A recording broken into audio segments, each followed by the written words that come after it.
I know that the first few moments of a video is important to viewers, but I must ask for you guys to stick around for the entire video because the entire video is really important. You guys have seen the title, you know what it's about, but I want to let you guys know that I'm not just sending a message to first responders, I'm speaking to them, I'm speaking for them. My father was a firefighter and EMT, both of them for quite a while before he had to retire. And he still, even though he's still alive to this day, he suffers from PTSD and other stuff because of everything that he did. He has told me his stories. I have seen stuff online. I have seen stuff in person. And this past December, I was blessed enough to actually save my first life from a seizure victim at work. I have seen death in my mind from his stories. I've seen it in person from car accidents and other stuff. I have seen them online from work accidents and other things.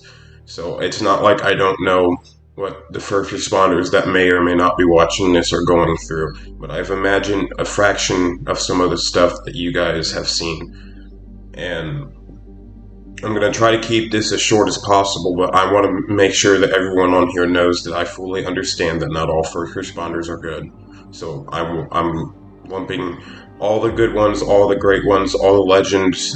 We're only going to be focusing on them.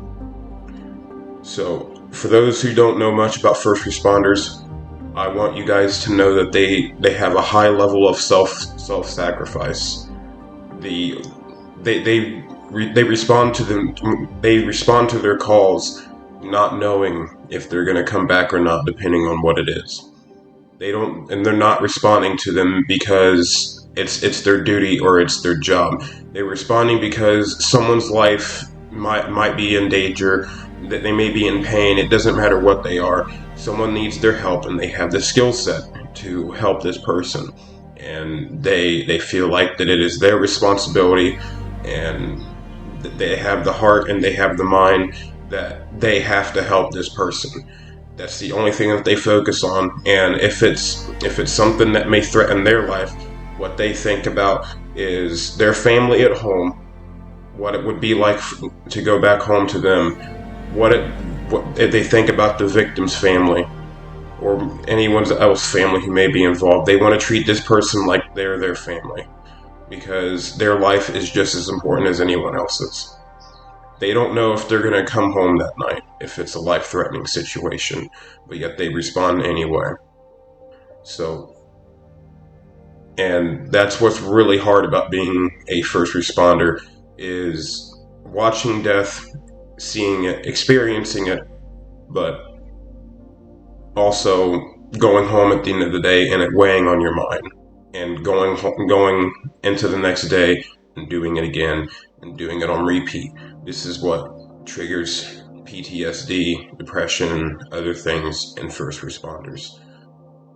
And that brings us to the next portion of this video. I'm not just here to educate other people on what a first responder is.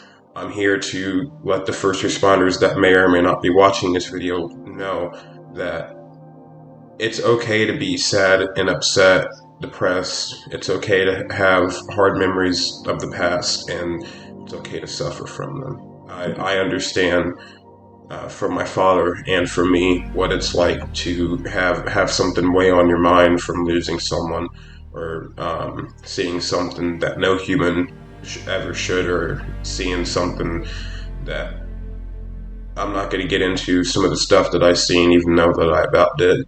Every first responder's mindset is that they're tough and that they should be able to do everything on their own or as a team, and that they don't really need, they want to avoid as much help as possible. They have this really hardcore mindset, specifically in police officers and firefighters.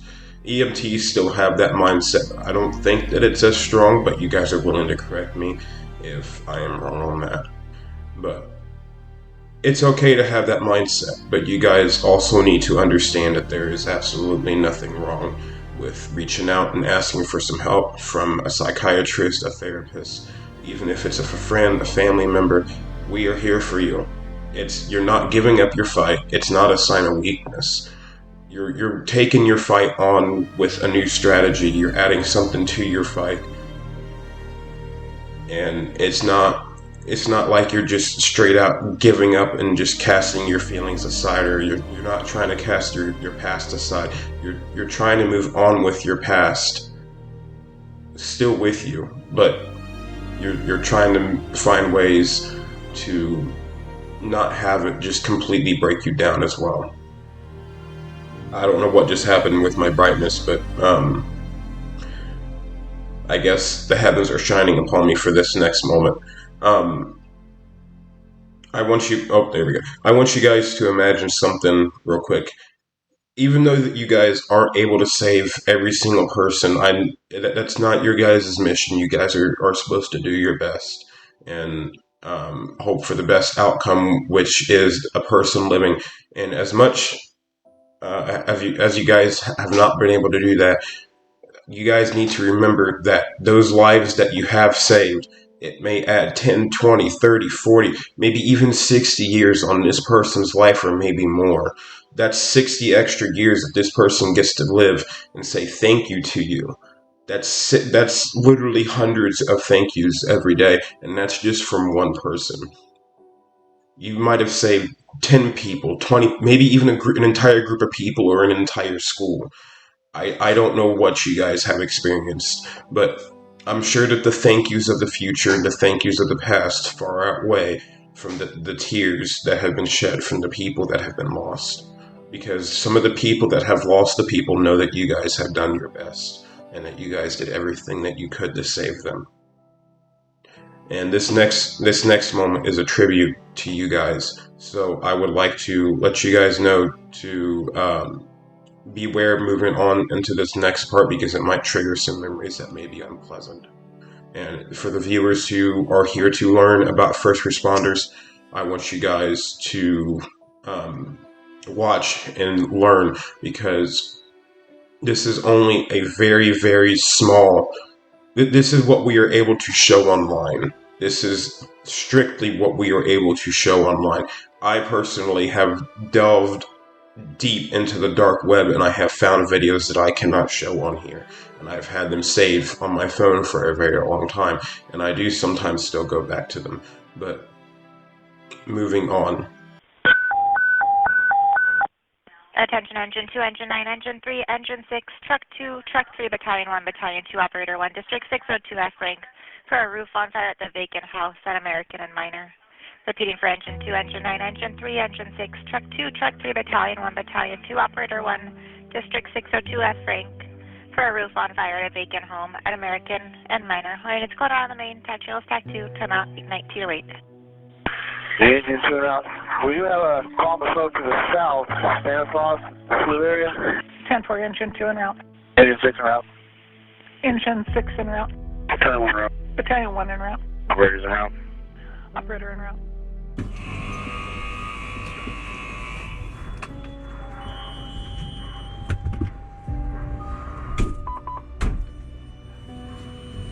Engine 5331 en route, we're 6. Engine 5331 en route.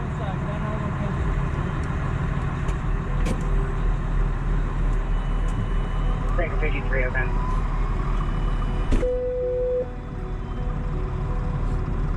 You guys good? Yeah. Sector 60, okay.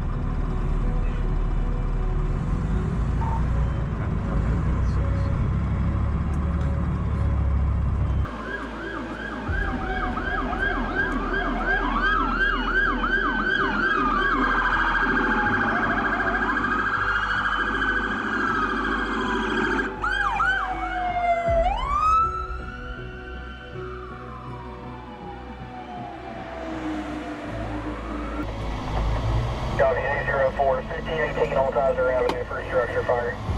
Again, if you're coming in on all Kaiser Avenue past the park, once you get to 10th Street, it'll be on the left-hand side, just a few houses over.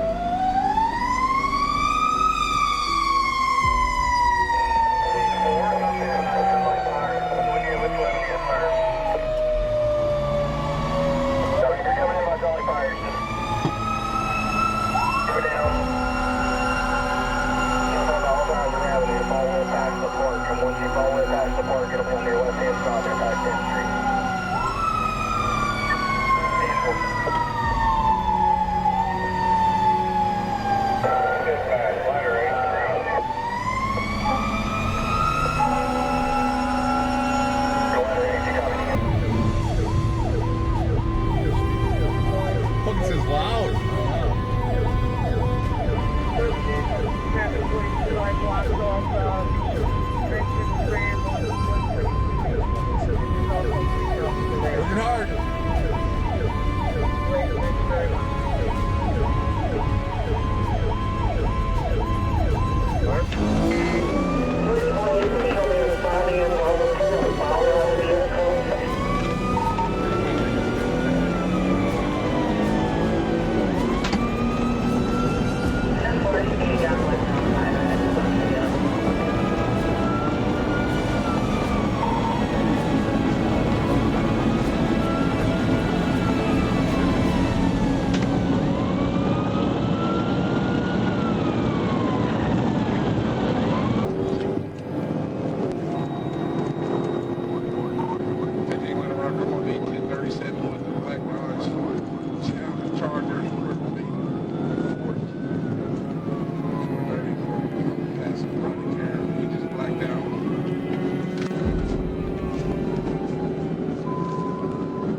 Got the front of the building right here. Yeah.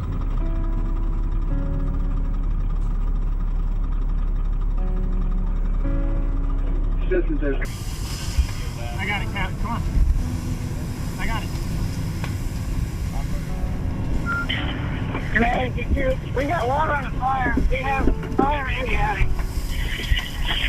Second floor. Airport. We're gonna get right now.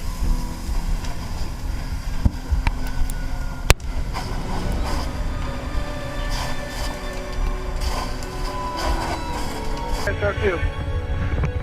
Command. Second floor is clear for victims in fire.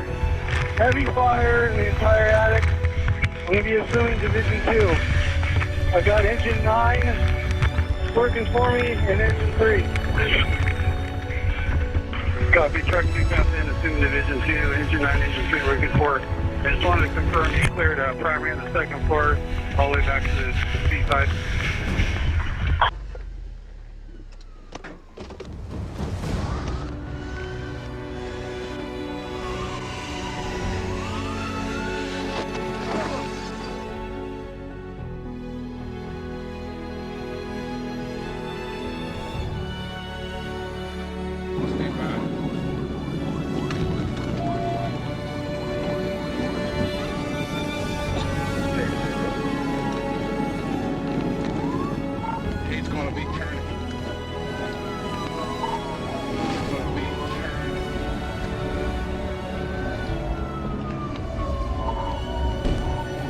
Westbound Highway 10, westbound on Highway 10, he's still blocked out.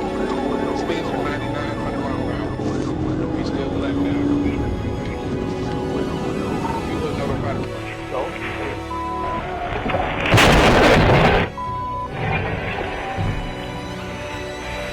right? Yep.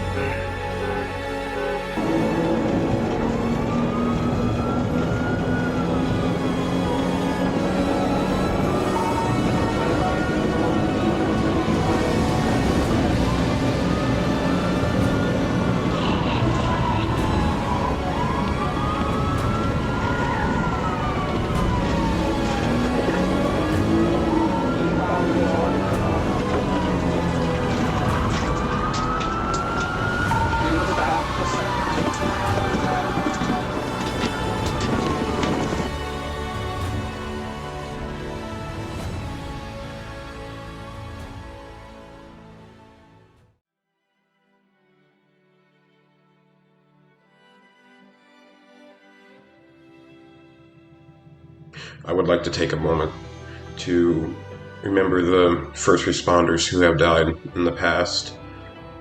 We may cherish and cry over their deaths, over how they died, how they may have died in the future, but we will also cry over their memories of the happiness that they have brought upon us and the memories that they have given us, and the memories that they could have had in the future, and how we are proud that we are watched upon them from above, or any other place that you guys may believe in. I would like us to remember and think of all the first responders of the past that we don't know about, the forgotten ones, and the ones that we don't know of in the future, the ones that were not heard of, the ones that are not heard of. I want every first responder on here to know that even if it doesn't seem like it, there are people out here like me that do see you guys. Thank you guys so much for watching. I will see you guys in the next video.